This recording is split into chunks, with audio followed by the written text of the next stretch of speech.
Do you remember the lost ground beef and cabbage meals our grandparents ate all winter? They turned a few humble ingredients into warmth that lasted through the coldest days. What secret did they know about comfort we've forgotten now?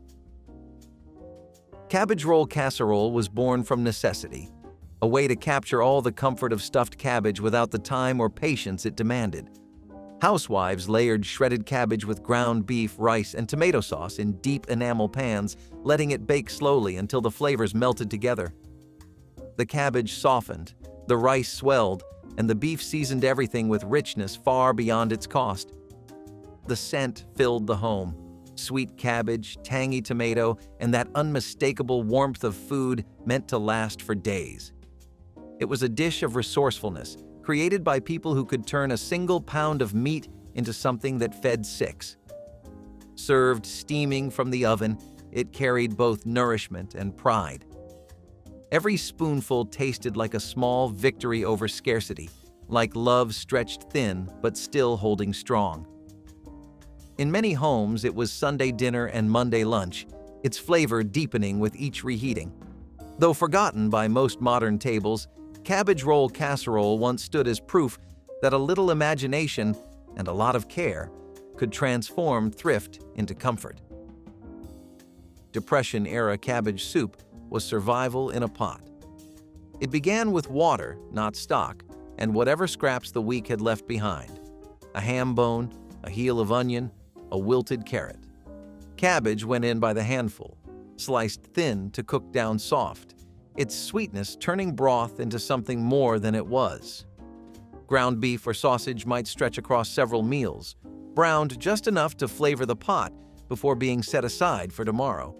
People called it soup, but it was more like resilience simmered on the stove. It filled the belly, warmed cold hands, and kept families fed through long winters when the pantry shelves were bare.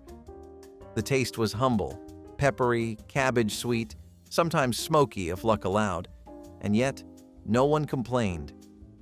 In those days, waste was unthinkable, and gratitude was constant. That pot of cabbage soup was not just dinner, it was hope you could eat. Ground beef and potato hash was the week's final meal. Everything left over fried together until golden and good. Cold potatoes were diced, onions chopped, and ground beef stirred in, sizzling in bacon grease until the edges crisped. The sound alone could make a kitchen feel alive again. It was working people's food, simple and sustaining. The kind of meal that made no apologies for being plain because it did not have to. Served hot from cast iron, it was eaten with ketchup, pickles, or whatever condiment the cupboard still had. In some homes, an egg might crown the top, a small luxury that made it feel like something more. Families called it hash, but it was really a story of thrift, of making beauty from what remained. Every bite carried the smoky taste of labor and care, the warmth of food cooked slow and shared fast. Old-fashioned stuffed peppers were a triumph of economy. Bell peppers, once cheap and plentiful, became edible bowls for a mix of rice, ground beef, and tomato sauce, the holy trinity of Depression-era kitchens. They baked slowly until the peppers softened and the filling fused into a single, savory heart. The smell of it meant Sunday had arrived, a day when the family gathered and ate together no matter what the week had been. For many, it was the closest thing to celebration they could afford. Colorful, hearty, and proud. Each pepper stood upright in the pan like a promise kept. No one would go hungry tonight. Some cooks added breadcrumbs or leftover vegetables to stretch it further. The result was always the same, a meal that filled the stomach and comforted the soul. Stuffed peppers were proof that creativity was as essential as any ingredient. Cabbage and noodles, Pulaski style, was comfort born in coal country. It came from immigrant kitchens where butter, onions, and cabbage were fried together until caramelized, then tossed with noodles and bits of ground beef. The result was smoky, soft, and faintly sweet, a dish that felt like warmth itself. It was cheap to make, easy to love, and could feed a crowd for pennies. In Pennsylvania, mining towns, and Midwest kitchens, Pulaski became more than a meal. It was memory on a plate. The sizzle of cabbage hitting butter, the smell of onions browning in old cast iron carried a rhythm of tradition. Even without meat, it was satisfying. With it, it became a small feast. Served in big enamel bowls, it spoke of perseverance, of families who worked hard, prayed often, and found joy wherever they could. Beef and barley stew was built to last.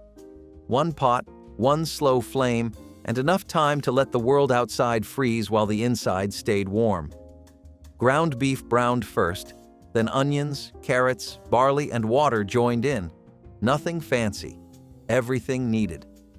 As it simmered for hours, it thickened into a meal you could eat with a spoon or fork. The barley swelled, the cabbage softened, and the beef melted into the broth, turning a few scraps into something that tasted like plenty. It was food that nourished from the inside out, stretching a pound of meat across 3 days if it had to. Every kitchen had its version. More vegetables if the garden was kind, more water if times were lean. It was the taste of patience, of gratitude, and of winter's quiet victories.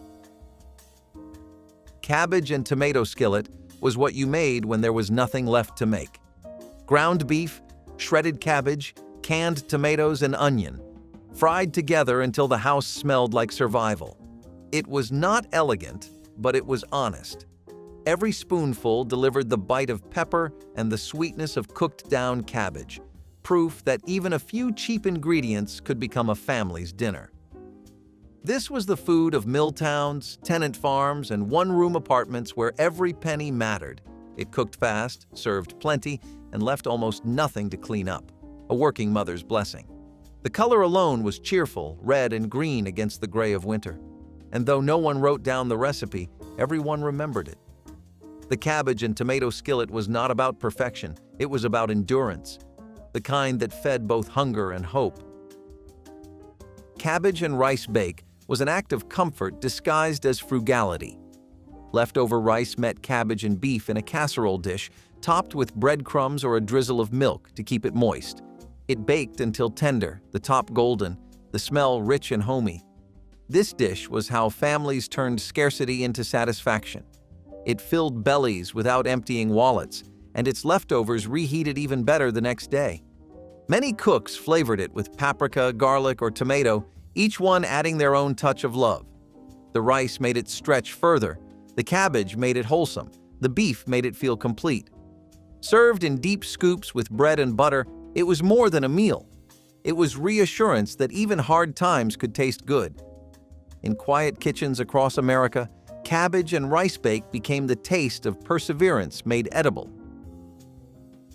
Ground beef and oatloaf was the Depression's answer to meatloaf on a budget. When breadcrumbs were too dear, rolled oats stepped in, binding the meat and stretching it twice as far.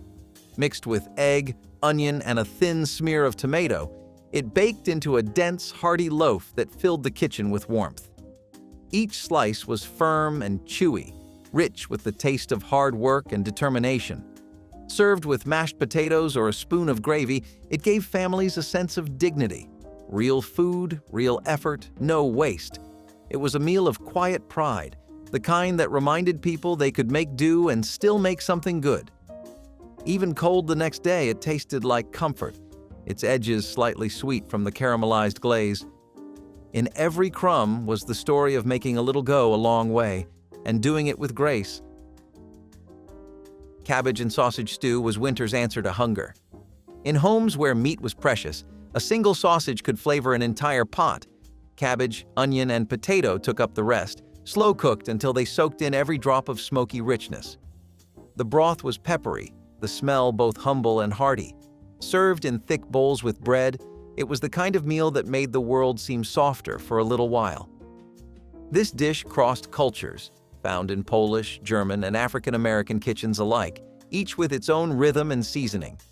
It was proof that good food did not need abundance, only attention.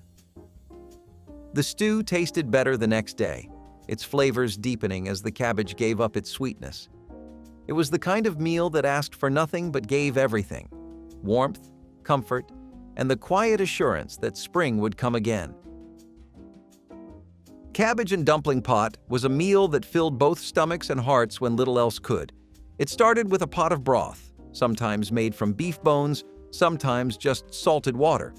and a heap of sliced cabbage simmering slowly until tender.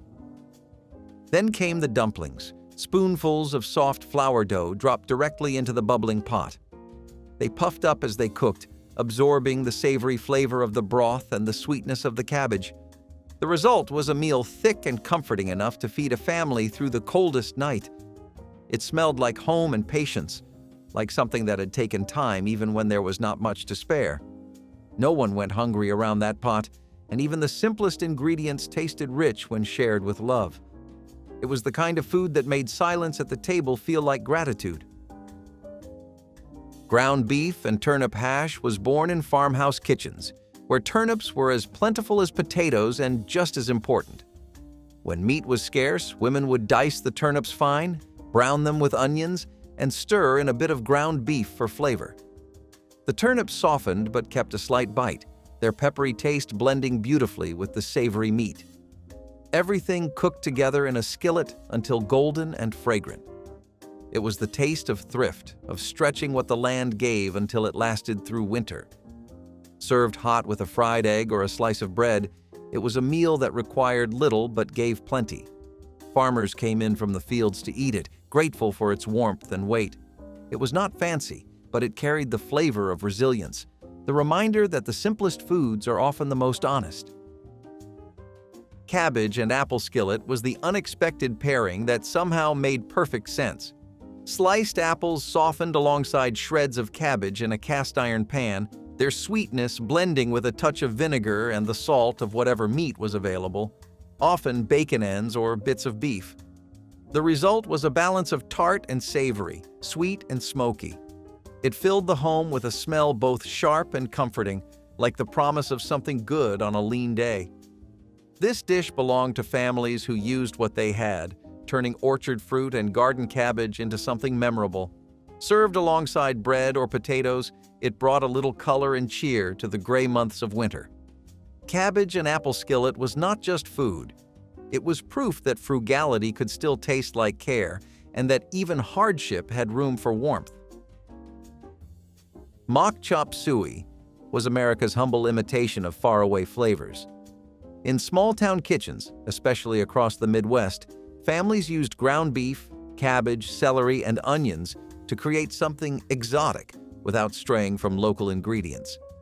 Soy sauce, or more often a few dashes of Worcestershire and salt, gave it the illusion of Eastern spice. Everything simmered in a thick gravy and was often served over rice or noodles. For many, it was their first taste of a world beyond their own, adapted to fit Depression-era budgets. It looked different, smelled foreign, and tasted comforting all at once. Kids loved it for its savoriness, adults for how it stretched meat across several meals.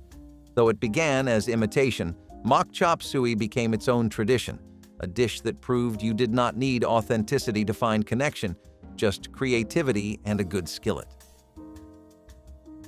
Ground beef and cabbage gravy over bread was the meal you made when there was almost nothing left, and somehow it still tasted like kindness. Ground beef browned with onions and cabbage made a quick, rich gravy thickened with flour and broth. It was spooned over day-old bread or toast, soaking in until it became soft and savory. The first bite warmed the chest. The second reminded you that a meal could still feel generous even when it was not. Families called it poor man's stew, but there was dignity in its making. The cabbage stretched the meat, the bread caught every drop of flavor, and together they became something greater than the sum of their parts. It was not about indulgence. It was about care and making sure everyone got their share. Beef and vegetable, kitchen sink stew was exactly what its name promised. Everything but the kitchen sink. It began with ground beef or scraps of leftover roast, followed by whatever vegetables still lingered in the root cellar: carrots, parsnips, turnips, onions, or even cabbage. The pot simmered slowly, the broth growing darker and richer as hours passed. No two batches ever tasted the same because no two kitchens had the same ingredients. It was the definition of resourcefulness, a stew built from odds and ends that might have otherwise gone to waste. Sometimes barley was added to thicken it, or a splash of vinegar to sharpen the flavor. It was a meal of invention, of pride in using every scrap. When families gathered around that steaming pot, they were not just eating, they were honoring the art of survival made delicious. The stew could feed a family for days, each reheating, deepening its flavor.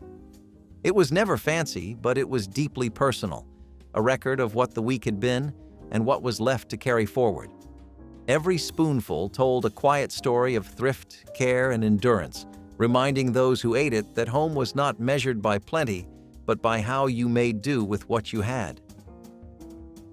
Cabbage and bean soup was the workingman's dinner, a pot full of nourishment that cost next to nothing. Cabbage gave it sweetness, beans provided the protein, and a handful of spices made it taste like more than it was.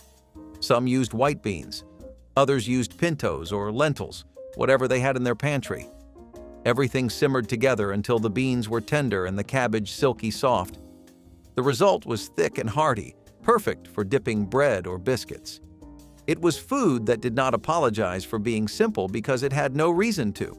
It filled stomachs, warmed hands, and left no one hungry. It carried the faint sweetness of cabbage and the quiet depth of beans cooked slow.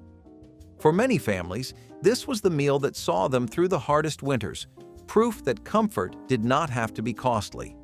A pot of cabbage and beans simmering on the stove was a sign that warmth still existed even when money did not. Sometimes a ham bone or spoonful of drippings was added to give it body. But even without, it tasted like care. It was humble food that made people feel seen, nourished, and safe, a reminder that generosity can live inside a single pot. Ground beef. Hot dish was the heart of the Midwest in a single baking pan. Ground beef browned with onions, noodles, cabbage, and canned soup came together in layers of creamy, cozy satisfaction. It was not fancy. It was practical, filling, and made with love. The cream of mushroom was the secret ingredient that turned scraps into something indulgent. Housewives baked it until bubbling, the top golden, the aroma filling every corner of the house. It was a dish that brought families together without fanfare, eaten from mismatched plates at kitchen tables worn smooth by years of use. The hot dish represented a generation's creativity, proof that with a few cans, some leftovers, and a bit of heart, anyone could feed a family well. It was the kind of meal that left no one hungry and no one forgotten. Some topped it with breadcrumbs or tater tots, giving it a little crunch to contrast the creamy middle. Others swapped ingredients as needed, corn for noodles, cabbage for peas, but the result was always the same, something comforting, familiar, and warm. Ground beef hot dish was more than food. It was connection, community, and the taste of shared survival wrapped in steam and love. Stuffed cabbage leaves in tomato broth were laborious to make but worth every minute. Each cabbage leaf was softened in boiling water, then wrapped around a filling of ground beef, rice, and onion. The rolls were layered in a pot and simmered in tomato broth until tender, the flavors melding into something deep and homey. Mothers and grandmothers made them in big batches, filling entire tables with their careful handiwork. It was food that required patience and love. Each roll was a gift, a symbol of care and the value of feeding others with intention. When served, the leaves fell open just enough to reveal their fragrant center, tender and glistening. The taste was savory, sweet, and quietly profound. In families that remembered hard times, stuffed cabbage was more than a meal. It was tradition, memory, and devotion all wrapped into one. The preparation was often a family ritual, older hands teaching younger ones how to roll each leaf just right, how to tuck the edges so they would hold. The smell of tomato and spice filled the kitchen for hours, turning an ordinary day into something sacred. Every pot told a story, not of luxury, but of love shared across generations. Cabbage and corned beef hash was the taste of winter's end. Around holidays, when corned beef appeared on tables, families saved every scrap. Those leftovers were chopped, fried with potatoes, onions, and cabbage, and crisped until golden brown. The skillet sizzled with the scent of salt and smoke, a reminder that even small bits could still make something hearty. It was a dish that turned thrift into pleasure, each bite salty, rich, and just sweet enough from the caramelized cabbage. Served with mustard or a fried egg, it was both breakfast and dinner, both practical and celebratory. Though modern kitchens favor convenience, that old hash carried a lesson that endures. Nothing from a good meal ever truly goes to waste. The leftovers told their own story, how families stretched a single roast into 3 meals, how every bite of meat was honored. It was food that bridged the gap between necessity and comfort, tasting of memory, resourcefulness, and satisfaction. Beef and cabbage. Hand pies were the perfect working man's lunch. Hearty, portable, and made entirely from leftovers. The dough was simple, a mix of flour, water, and lard rolled thin, then folded over a filling of minced beef, cabbage, and onions. Once baked, they turned golden and crisp on the outside, steaming with savory goodness on the inside. They were sturdy enough to fit in a coat pocket and stay warm through a morning's work in the fields or factory. The smell was rich and homey, the kind that reminded men of the kitchens they had left behind before dawn. For families, these hand pies were a practical miracle, stretching a bit of meat into several meals without waste. Each bite was soft, salty, and comforting, with the faint sweetness of cabbage tying it together. In towns where every penny mattered, these pies offered dignity to the table, a meal that looked humble but tasted like care. They carried with them the quiet pride of homemade food, something crafted by hand in a world that demanded strength and endurance. When unwrapped from a cloth napkin at lunchtime, they represented more than nourishment. They represented home, effort, and the unspoken bond of family waiting at day's end. Cabbage and milk stew was the quiet staple of dairy country, born from necessity and ingenuity. In regions where milk was easier to come by than stock, women used it to build a creamy base for cabbage and bits of ground beef. The milk thickened as it simmered, wrapping the vegetables in a gentle, velvety sauce. The result was mild, nourishing, and surprisingly rich, comfort made from simplicity. Some added a pinch of nutmeg or pepper to balance the sweetness. Others stirred in leftover potatoes to make it thicker. It was not glamorous food, but it was deeply human. The kind of meal you ate slowly with gratitude. The aroma of warm milk and cabbage filled the kitchen with quiet calm. In every spoonful was the story of families who made do, who turned scarcity into something beautiful through patience and heart. Even after mealtime ended, the smell lingered, clinging to aprons and windowsills, reminding everyone that love could be measured in simmering pots. It was a meal that restored more than hunger. It restored peace. Ground beef shepherd's pie, American style, was the taste of comfort layered in a dish. Beneath the golden crust of mashed potatoes lay a hearty filling of ground beef, cabbage, onions, and vegetables, the kind of mixture that could feed a crowd for little cost. The top browned beautifully, the edges crisping while the inside stayed creamy and soft. Each serving felt like home, rich and warm enough to thaw the coldest evening. It was the kind of dish passed from stove to table without fuss, eaten by families who had earned their meal one long day at a time. The smell alone was enough to draw everyone in, savory, buttery, and full of promise. American shepherd's pie was not born of wealth, but of wisdom. Make what you have, make it last, and make it good.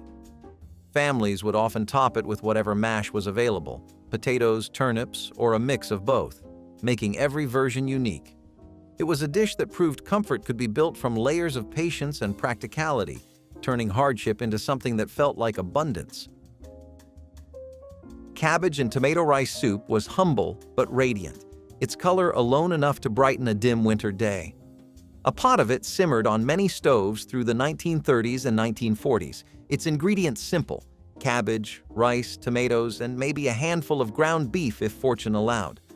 The tomatoes gave it a tang that cut through the sweetness of the cabbage, while the rice thickened it just enough to feel like a meal. This soup had no waste, no excess, only nourishment. It filled homes with the scent of simmering comfort, proof that even the poorest kitchens could make something deeply satisfying. Served with crusts of bread or cornbread, it became more than soup. It became sustenance, flavored with gratitude and hope for better days.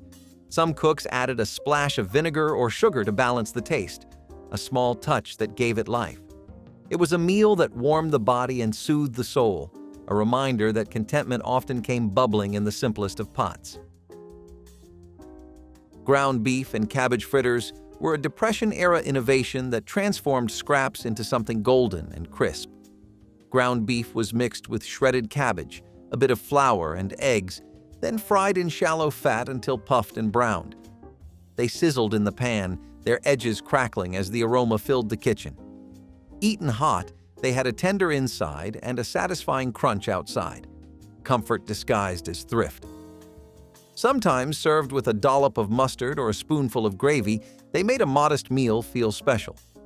Housewives loved them for how far they stretched a few ingredients. Children loved them because they felt like a treat. Fritters like these carried the sound of resilience, that hiss of oil and the steady rhythm of turning them over one by one until the whole family could eat. They were made in batches, each one slightly different, depending on what the pantry held. A handful of leftover rice, a pinch of onion, maybe even a spoon of cornmeal to thicken the mix. The fritters symbolized hope and practicality, teaching families that satisfaction could come from resourcefulness rather than riches. When eaten around a warm table, they turned scarcity into a shared kind of joy, proving that even the smallest meal could feed the spirit. Braised cabbage with beef drippings was simplicity at its purest. In homes where every drop of fat was saved, nothing went to waste, not even the drippings left behind after browning beef. Those drippings were poured into a pan of cabbage and onions, simmered until tender and glistening. The cabbage absorbed every bit of savory richness, turning from plain to deeply flavorful.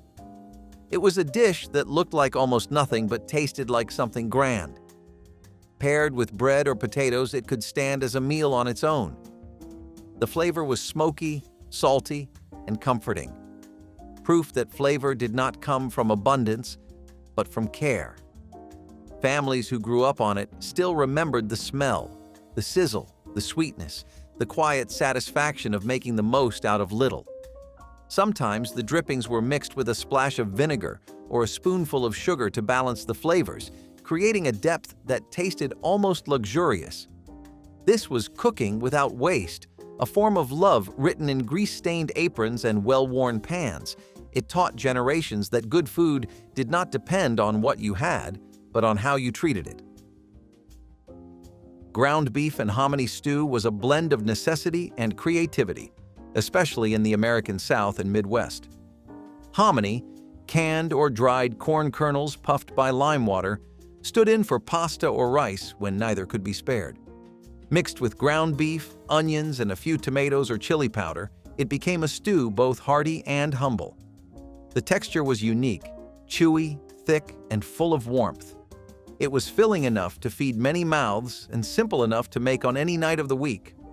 Some families called it poor man's chili, others just called it dinner. Served steaming with cornbread, it brought a kind of pride, the pride of making something from almost nothing and doing it well. Its scent was rich, earthy, and smoky, carrying through the house long before supper was called. Some cooks added beans for more bulk or diced peppers for flavor, while others relied only on what they could pull from the pantry. Every bowl was a reflection of ingenuity, proving that comfort could rise from even the humblest shelves. The stew was more than sustenance. It was survival seasoned with gratitude. Cabbage and onion gravy over potatoes was a supper made on nights when meat had run out, but hunger had not. Sliced cabbage and onions were fried in beef drippings or butter until soft and browned, then mixed with flour and water to create a rich, savory gravy. It was ladled generously over mashed or boiled potatoes, turning plain vegetables into something deeply satisfying. The dish carried the illusion of meat, smoky, salty, and hearty, even when none was there. It tasted like comfort after a long day, the kind of meal that made everyone quiet around the table. For many families, this gravy was proof that love could fill the space where luxury could not. Sometimes cooks added milk for creaminess or a splash of vinegar for brightness, small touches that gave the gravy depth. Children who grew up on it remembered how it could lift their spirits, even on the leanest nights.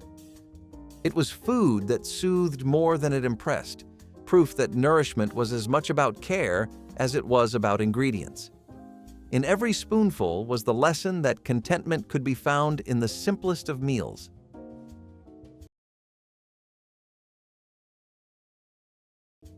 Ground beef cabbage boats were the clever cousin of stuffed peppers, created when bell peppers were too costly. Cabbage halves were hollowed slightly, then filled with seasoned ground beef, onions, and rice before being baked in tomato sauce. The outer leaves crisped just enough while the center turned soft and sweet. Each boat was a complete meal, hearty, balanced, and affordable. They looked beautiful coming out of the oven, golden edges bubbling in red sauce. Families served them proudly, not as substitutes, but as their own invention. The flavor was comforting and familiar, the cabbage lending its warmth to the rich filling. It was the perfect reminder that creativity in the kitchen was often born from constraint. Some families added breadcrumbs or a sprinkle of cheese when they could afford it, turning practicality into pleasure. The meal filled homes with the scent of baked tomatoes and browned meat, the kind of smell that felt like a holiday even on an ordinary day. In the resourceful hands of those who refused to waste, these cabbage boats became more than dinner. They became symbols of resilience baked into every leaf. Cabbage and bacon scrap fry-up was what families made at the end of the week, when the icebox held only a few lonely leftovers.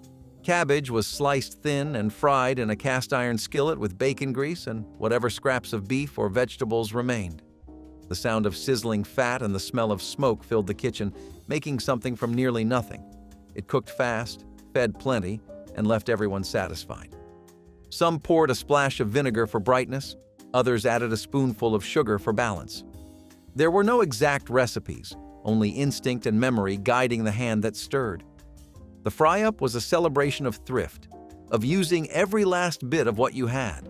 It was smoky, salty, and grounding. The flavor of resilience fried crisp and served with pride. Families passed down their versions quietly, each one slightly different but always made with the same heart. The dish carried with it a sense of rhythm, the hiss of fat, the scrape of the spatula, the laughter that rose between bites. It was food that tasted like togetherness, even when times were hard. Doubling portions with cabbage was one of those clever ideas that made a little beef feel like a feast. By shredding cabbage thin and frying it right alongside the ground beef, Grandma turned one modest pound of meat into a skillet brimming with flavor and substance. The cabbage absorbed the drippings, carrying the richness of the beef into every bite, while adding bulk that made plates look generous and complete. What could have been a small meal suddenly became a dish that felt abundant, filling the house with the smell of comfort as it simmered away. This trick also worked quietly to add vegetables into family meals, making them more balanced without anyone noticing.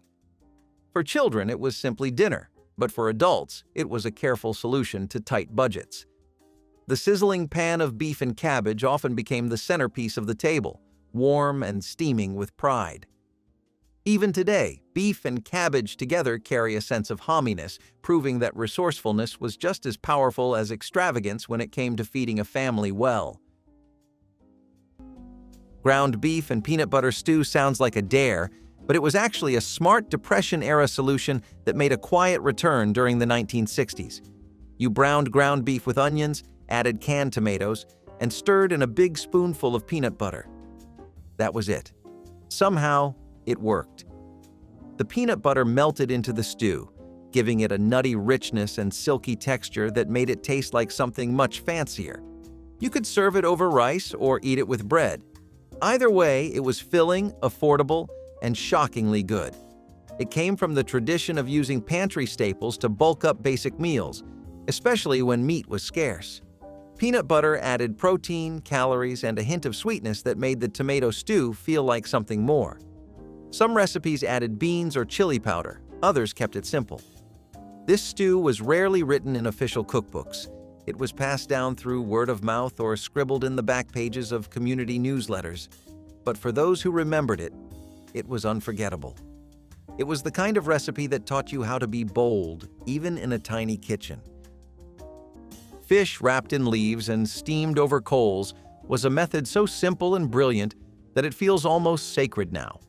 Native American cooks would gather wide, sturdy leaves like those from corn, squash, or even certain wild plants, and use them as natural steam pockets. A freshly caught fish, often seasoned with wild herbs and crushed berries, would be carefully wrapped and placed near smoldering coals or atop heated stones. As the heat rose, the moisture trapped inside the leaves would slowly steam the fish, keeping it impossibly tender, flaky, and infused with the faint, earthy flavor of the leaves themselves. When the leaves were finally peeled back, what you found inside was a dish so fresh and alive you could almost taste the river still running through it. Meals like these were more than food. They were rituals of respect for the land. And speaking of sacred gifts from the earth, few treasures were more important to survival and celebration than the humble acorn ground and transformed into something that would feed generations. Ground beef and oat fudge is something that's literally blasphemy if you treat it by today's standards, but it's something that really fits within what you would call Depression-era food. It was a creative way to use meat, especially as far as sweet dishes were considered, and the idea of making beef together with oats and chocolate might have come out of dishes like suet puddings, where the meat was used for texture more than it was used for flavor. Still, those are different dishes. Most versions of ground beef and oat fudge were pretty controversial. They were made by finely grounding the beef or boiling it and then mixing it with cocoa powder, sugar, oats, and butter, and sometimes with sweetened and condensed milk or eggs. Some recipes even went as far as including vanilla in it or cinnamon so that the lingering flavor of meat could be masked and it would not be overly gamey. The fudge was also pressed into a pan and chilled and sliced, but the dish was not something most people ate out of preference. It was just really efficient at filling you up and giving you a decent amount of protein. Turning river stones into griddles for perfect flatbreads is one of those ancient tricks so clever it almost feels like a fairy tale. Large, flat stones were carefully selected, cleaned, and then heated slowly over open fires until they held a consistent, even warmth. Once hot enough, balls of simple dough, made from cornmeal, acorn flour, or other gathered grains, were slapped down onto the stones. There were no skillets, no pans, just direct primal cooking at its purest. Even today, traditionalists who practice stone cooking say you can taste the river, the fire, and the earth in every bite. And back then, when every meal needed to last as long as possible, even cooked meat was treated like a precious currency. That is where one of the oldest and most ingenious preservation methods came into play, using nothing but animal fat and wisdom passed down through generations. Saving bacon grease for frying beef was one of Grandma's quiet secrets for adding depth to otherwise simple meals. Whenever bacon was cooked, the fat was carefully poured into a tin or jar and kept on the counter or in the fridge. Later, when it came time to brown ground beef, she'd scoop in a spoonful, letting the smoky, savory flavor mingle with the meat. This gave even the plainest beef dishes a richness that couldn't be matched by oil or butter. It wasn't just about taste either. It was about never wasting something that could be used again. Bacon grease was considered liquid gold in many kitchens, and it flavored everything it touched. For ground beef, it was transformative, turning ordinary patties or gravies into meals that tasted indulgent. Today, we often discard bacon drippings without a thought, but back then, this was part of a cycle of cooking that made sure nothing went to waste. It's a trick that not only saved money, but also gave dishes the kind of flavor that sticks in your memory long after the meal is gone. Tamale pie with cornmeal crust was the Southwest's answer to a casserole, and it had attitude. The bottom was a savory mix of ground beef, onions, garlic, and chili powder, often with canned tomatoes or beans tossed in for volume. That got spooned into a deep dish. Then came the real star, a thick layer of cheesy cornmeal batter, sometimes spiked with jalapenos or creamed corn, poured over the top and baked until golden. When it came out of the oven, the cornmeal topping had puffed slightly, absorbing just enough of the sauce below to stay moist but never soggy. It smelled like campfire nights and school lunch lines. Tamale pie was bold, spicy, and comforting all at once. It let home cooks experiment with heat and seasoning, especially when taco kits were still new and exciting. You did not need to know how to make tamales to enjoy the flavor. Just beef, cornmeal, and some courage. The recipe showed up in Western and Southwestern cookbooks and made its way across the country in the back pockets of families looking for something different. It was not traditional, but it did not need to be. Tamale pie was its own thing, and that was more than enough. Potato nest casserole was one of those meals that made dinner feel fun, even when it was just a regular Tuesday. Moms across America loved this dish in the 1950s and 1960s because it combined two unbeatable dinner champions, potatoes and ground beef, into something playful, presentable, and most importantly, practical. You started by shredding potatoes, usually by hand, and seasoning them with salt, pepper, and maybe a little egg to help them hold together. Then you packed those shredded spuds into muffin tins or small ramekins, pressing the centers down to form little nests. After a quick bake, those nests crisped up around the edges and stayed soft inside. That was when the real fun began. Into each one went a scoop of ground beef, browned with onions, and seasoned to your liking. Some added peas or corn to the meat mixture, while others spooned in tomato sauce or gravy. Back into the oven they went until everything was hot and bubbling. The result was a golden brown, savory, bite-sized dinner that looked as good as it tasted. But if presentation was not your thing, and all you wanted was pure, unfiltered comfort food, the next dish takes you straight back to the heart of the American living room. Clay pot slow cooking was not just a recipe. It was a way of pulling flavor out of the earth itself. Native American communities would form thick-walled pots from river clay, baking them slowly in open fires until they were strong enough to hold the richest stews and slow-roasted meats you can imagine. The secret was patience. Cooking meat in these pots over smoldering coals allowed the juices to stay trapped inside, cycling through the dish again and again, infusing every bite with pure, concentrated flavor. No fancy Dutch oven, no stainless steel miracle cookware. Just ancient craftsmanship and a bond with nature so strong you could taste it. The slow, even heat of a clay pot gave even the toughest cuts of meat a tenderness you would not believe unless you had tried it. In a world before timers and thermostats, this was real mastery. And the taste? It was as close to magic as food can get. But clay was not the only tool they used to summon incredible flavors. Sometimes, the real secret was hidden in something even lighter than air, something that grew tall all around them: corn husks. Making a gravy base from beef drippings was one of the most practical and delicious habits Grandma swore by. After frying ground beef, she never just poured off the pan juices; they were too valuable to waste. Instead, she whisked in flour, maybe a splash of broth or milk, and built a flavorful gravy that could be ladled over mashed potatoes, bread, or noodles. This simple act turned a basic skillet of beef into a complete, comforting meal that stretched to feed more mouths.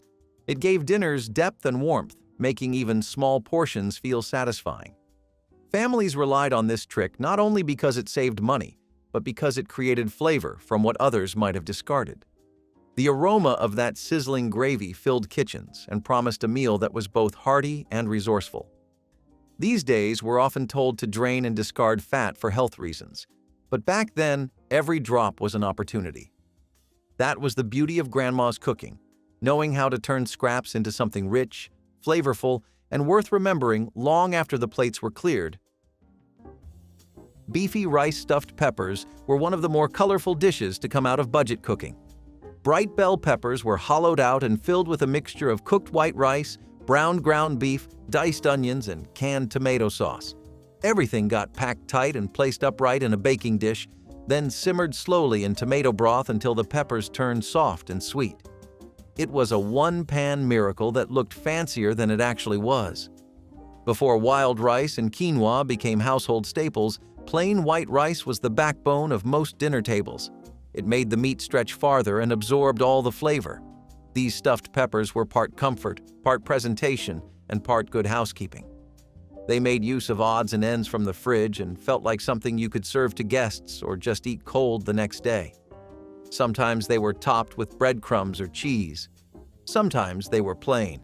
Either way, they filled the plate and the belly. You might not find them often now, but there was a time when they were everywhere.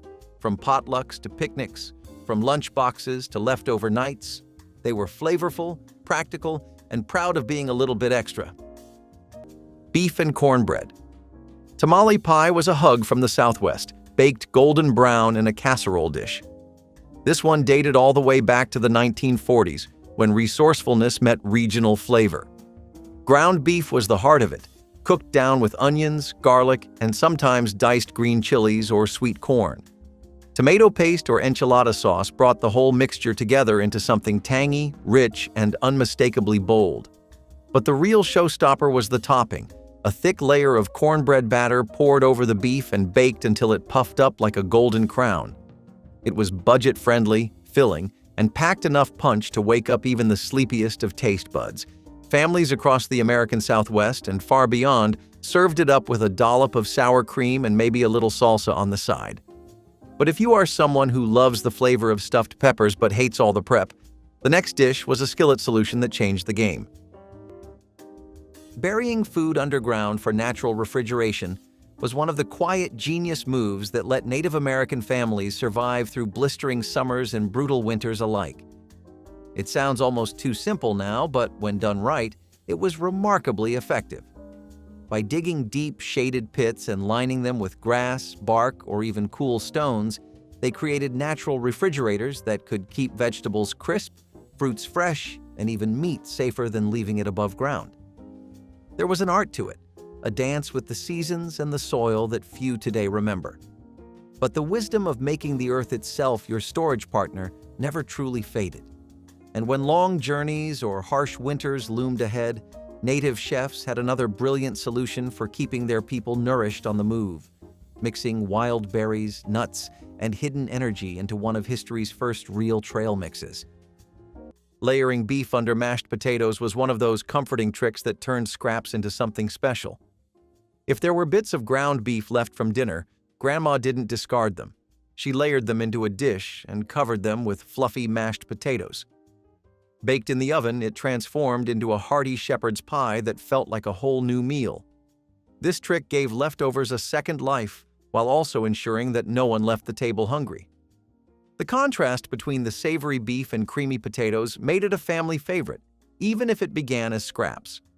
For kids, it was simply delicious, while for adults, it was a clever way of making sure the budget stretched further. It showed how resourcefulness could create comfort food that felt intentional and warm.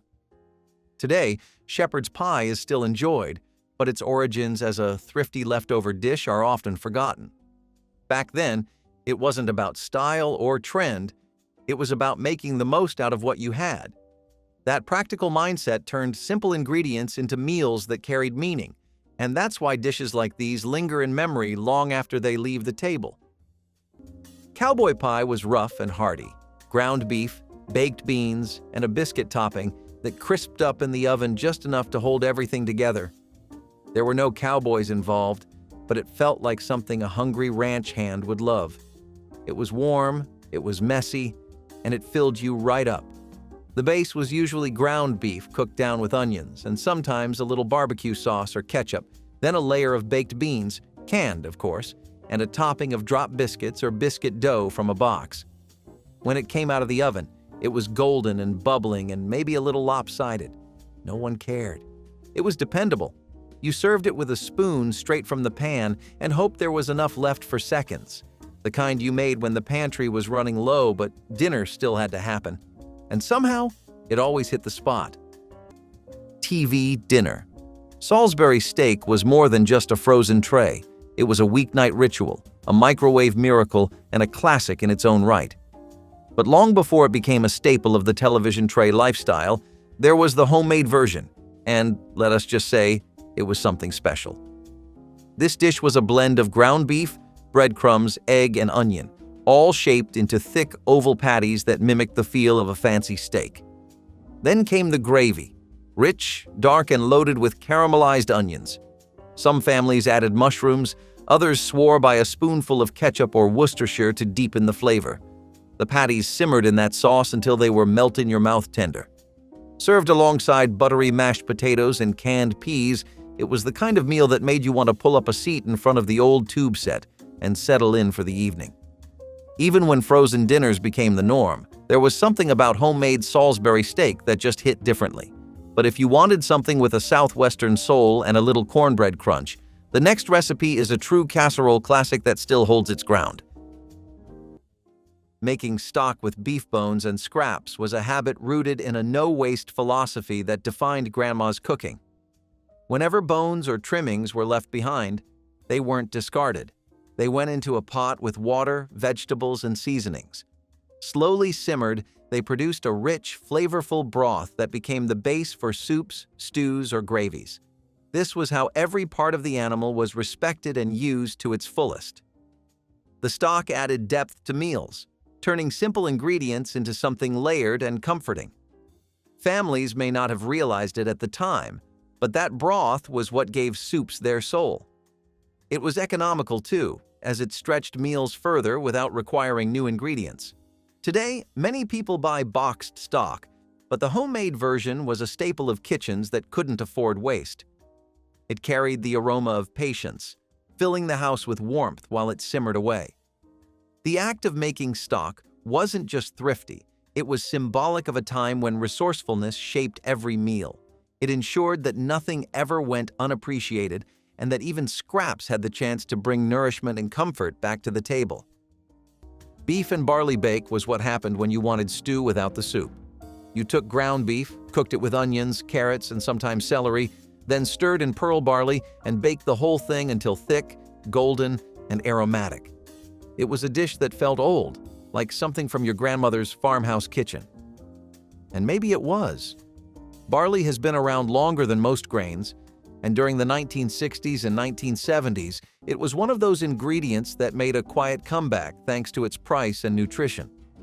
This bake was earthy and dense, like a cross between stuffing and pot roast. You could season it with thyme or just keep it simple. It filled the house with the smell of comfort. It kept you full for hours, and it made even the cheapest cut of beef stretch a little farther. Sometimes you added a splash of tomato juice, sometimes just a pat of butter on top. It was a blank canvas, but a dependable one. You could make it ahead of time, freeze it, and reheat it without losing an ounce of flavor. It may not win beauty contests, but beef and barley bake always won dinner. Today, it's almost entirely forgotten as chicken has taken over the dinner table.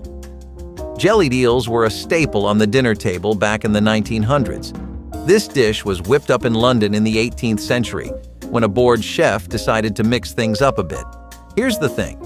Eels were dirt cheap back in the day, so they were everyone's favorite source of meat. The dish consisted of chopped eels boiled in a spiced stock and allowed to cool and set, forming a jelly. It was usually served cold and made a good substitute for dessert. Since it was light on the pockets, the English loved to serve it at dinner parties and festivals. It also made its way out to other parts of Europe such as Denmark and Sweden, which came up with their own versions of the jelly. You won't find a lot of people talking about jellied eels now, because it has largely disappeared from the British menus. Smoking fish with wild berries for a natural glaze was one of those strokes of genius that blended necessity and creativity in perfect balance. Freshly caught fish were rubbed or brushed with mashed wild berries like cranberries, chokecherries, or elderberries, then carefully smoked over low, aromatic fires. The natural sugars in the berries caramelized slowly in the smoke, forming a delicate, flavorful glaze that locked in moisture and added a subtle, tangy sweetness to every bite. It was preservation and flavor enhancement rolled into one breathtaking technique. The berry glaze also helped protect the fish from drying out too fast or attracting insects during the long smoking process. But the magic of earthborn cooking did not stop at meat. Deep underground and right in the fire itself, native chefs had another trick: roasting tough, stubborn root vegetables until they were sweet, tender, and full of hidden strength. Binding with evaporated milk was one of those subtle secrets that most people never realized was happening behind the scenes. Canned milk was a pantry staple, always on hand when fresh milk couldn't be counted on, and Grandma knew exactly how to use it to improve ground beef. Adding just a splash into meatloaf or burger mixtures gave the beef a tenderness it wouldn't have otherwise. It softened the texture, made it more cohesive, and added a richness that made the dish taste like more than the sum of its parts. The slightly concentrated flavor of evaporated milk also enhanced seasonings, blending them through the meat in a way that felt balanced and smooth.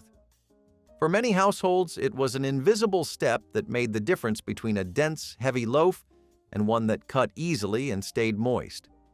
This was a time when nothing in the pantry went ignored, and canned milk was versatile enough to become a secret weapon in savory as well as sweet cooking.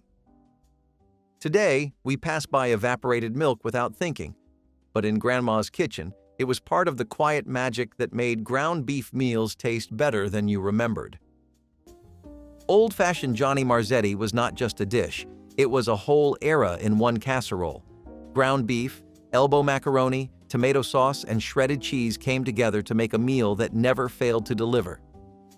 It started in Ohio, where a restaurant gave it a name, but soon it was all over the Midwest, printed in cookbooks and passed between families.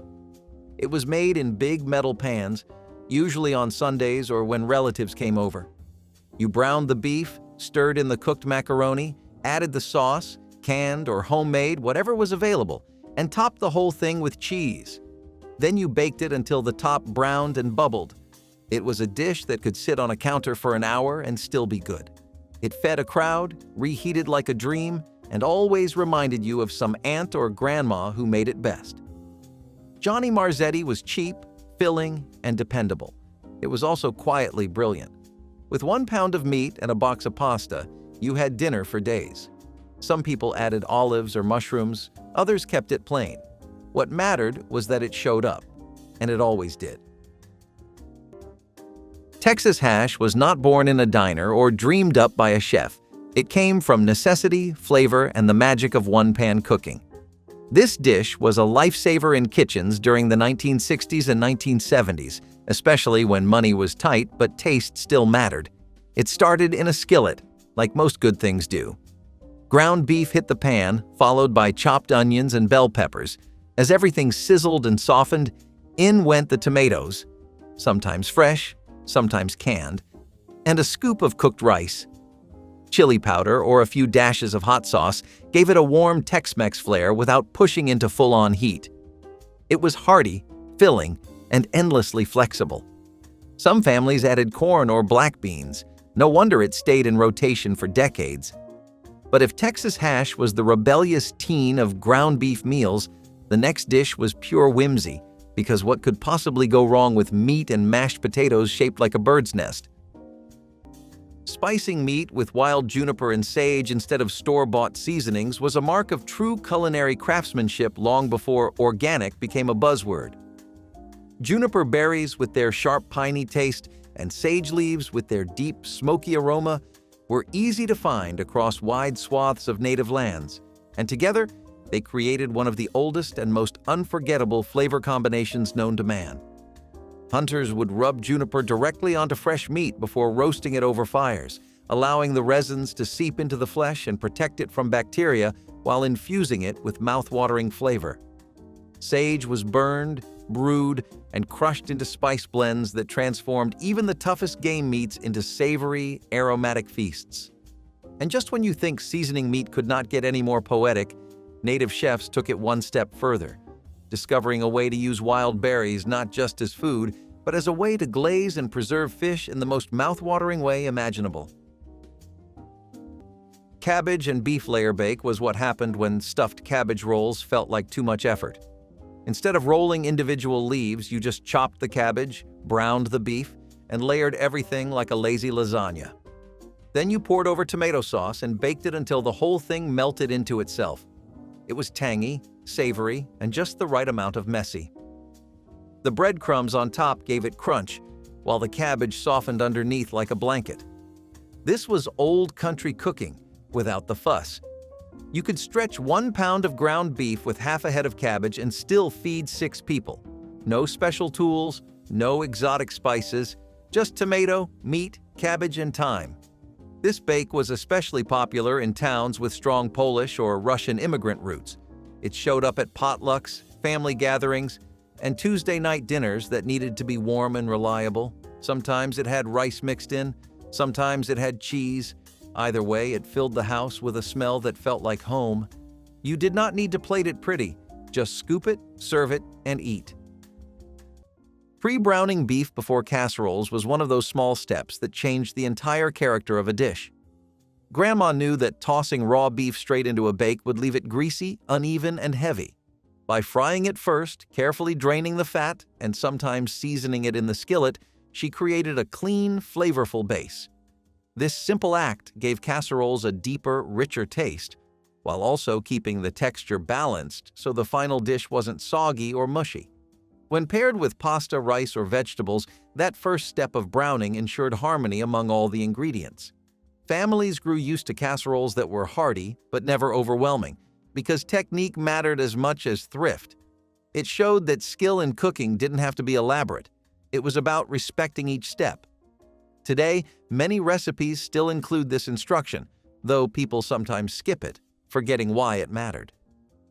Back then, it was common sense, part of the rhythm of daily cooking, a habit that quietly shaped meals we still remember fondly. If these lost beef and cabbage meals warmed your memory, comment your favorite and subscribe to keep the taste of old winters alive.